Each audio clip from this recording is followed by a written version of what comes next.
Flash, lane 4. Orange, lane 5. There's the other one. Racers ready. Good luck, everybody. Behind the start. Make sure Behind the start, Richard. Get set. Go.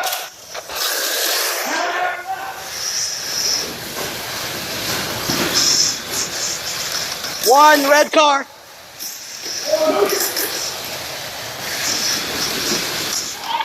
Two red car.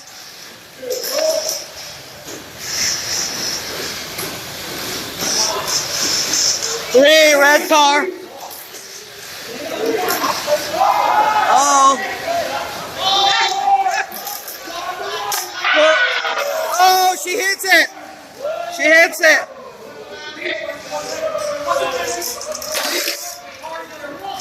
Winner. Same lane, right? Nope. Start over. R2 lane 1, Flash lane 2, Orange lane 3. Helps us out.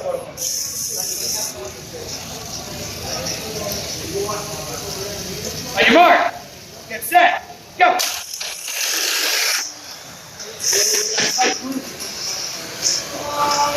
White cars ahead. One.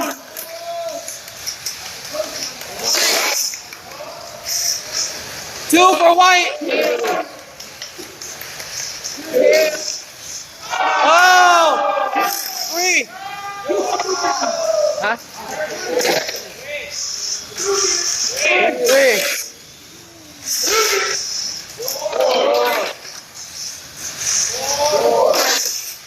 Oh, he took the long way. Oh! Who got it? Orange. Woo!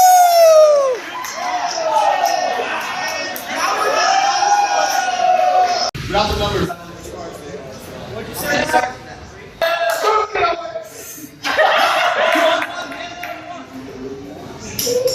Racers ready.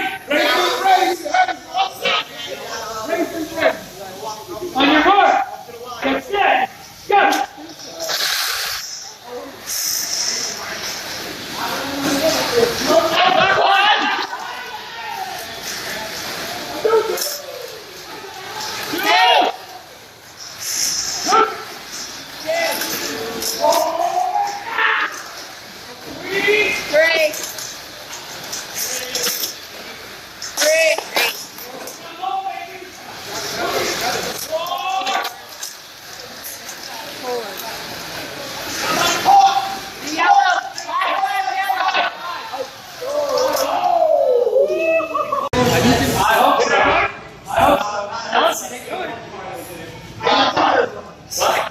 Everybody got the lanes? Everybody's in their lanes, right? Racers ready. On your mark. Get set. Go.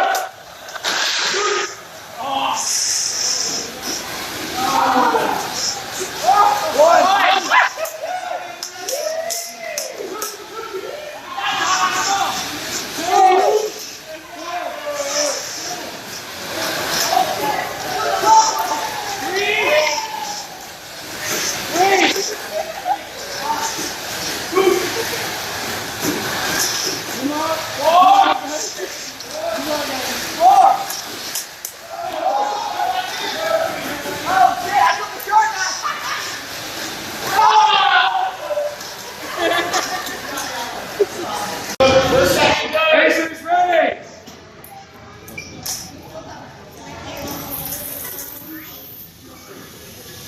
On your mark. Get set. Go.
What's up, guys? This is cielshock from CTUSA Mini 4-Wheel Drive Racing Squad. I'm a teacher in Noobworks, and today we're gonna talk about RevTune Motor 2. Because I'm getting a lot of questions about RevTune, and everybody was asking me what kind of RevTune I'm using, why my RevTune is too fast, why I managed to win with a RevTune motor. There's a lot of factors. How can you make your RevTune motor competitive? But here's my way, and if you've seen the video, I won first place using RevTune motor because of a specific track layout. First of all, if you're gonna look at that track layout that we have in had in Habitown, yeah, there's a lot of straights and there's not a lot of jumps, just tabletop and double tabletop and a lot of straights. So RevTune motor, I'll show you. I'm using a RevTune motor too. See, see, there's a blue end ball over there. It's a RevTune motor too. There's only two red end ball motor. It's either the RevTune 2 or a stock motor, but this one is a RevTune 2. A little bit background about RevTune 2. RevTune 2 is without load, it would be 13,400 to 15,200 RPM unless you break it in like crazy. But out from the box, it's a little bit slower than RevTune 1, but RevTune 2 is 3,400 to 13,400 to 15,200 RPM with no load.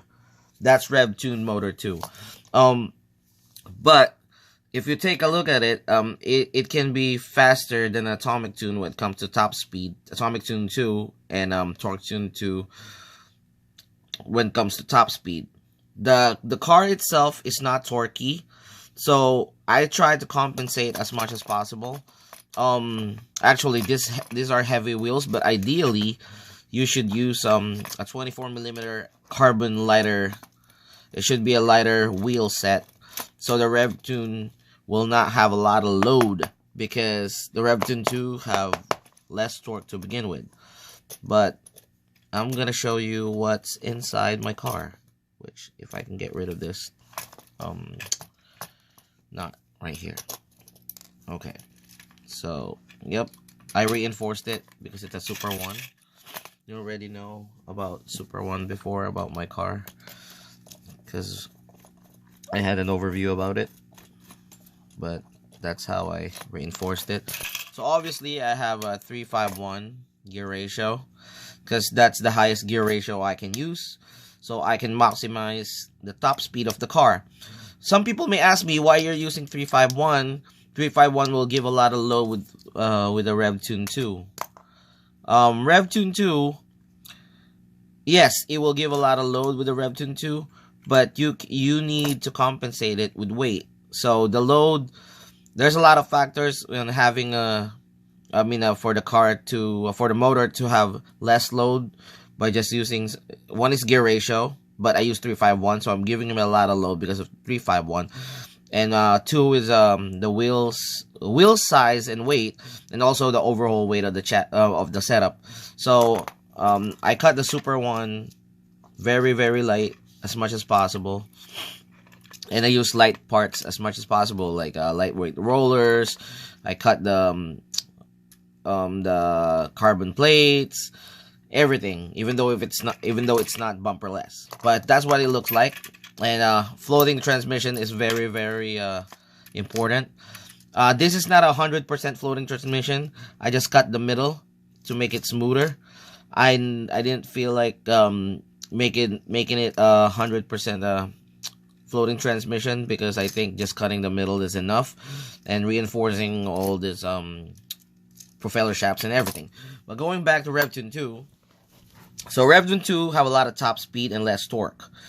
So you can maximize the power of the RevTune, of the rev, from the root word rev. That means revolution tune. So you can maximize the revolution of the motor and get the top speed, and by making the car lighter and using a highest gear ratio. So there's no secret about it. Just just weight reduction and proper roller positioning, and I'm using light dampers I'm not using heavy dampers. This is actually a slim one. And I just break in my motor at its peak. So that's pretty much it. And people will say, "Oh no, he's lying. RevTune is not worth it." Blah blah blah blah. Because some people are using RevTune in a technical track. RevTune, you can only maximize. Take note of these. You can only maximize the power of RevTune if you're using it in a almost high speed track. I would say like more of a speed than a technical. Like let's say like less slopes. There are slopes, but there's a lot of straights. You know, minimal curves. I mean, curves will do. Just no digicurves, no rocking straight, no crazy jumps like the Philippines speed tech. Like they have double jumps and stuff like that. But that's how I use RevTune too. So it's just a motor of choice, And last thing before I end this video, because I just showed you that there's really no secret. It's just a matter of like, for me, it's just common sense. I mean, on my other setups, I use Atomic Tune because Atomic Tune have a little bit more torque than RevTune, but I challenged myself and I figured out how to make the RevTune competitive on a specific track layout. So we're gonna do a little speed check. So how fast? Because people are asking me what's my top speed on my RevTune. My current right now is my batteries is 1.5 and 1.49 right there using N loops. And we're gonna do. I'm not gonna use any voodoo oil. I'm just gonna use it. Let's try in the spot, and I'm gonna do some speed check. I use 26 millimeters wheels offset to compensate the corner rate. So here we go. Gonna do some speed checking.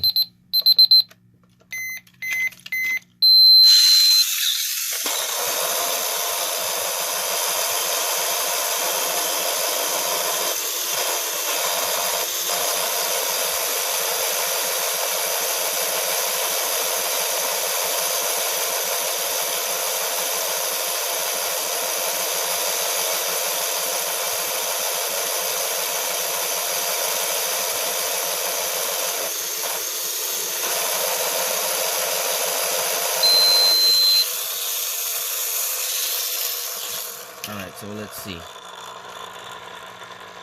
There you go, it's 29. See? So that's pretty much my top speed, 29.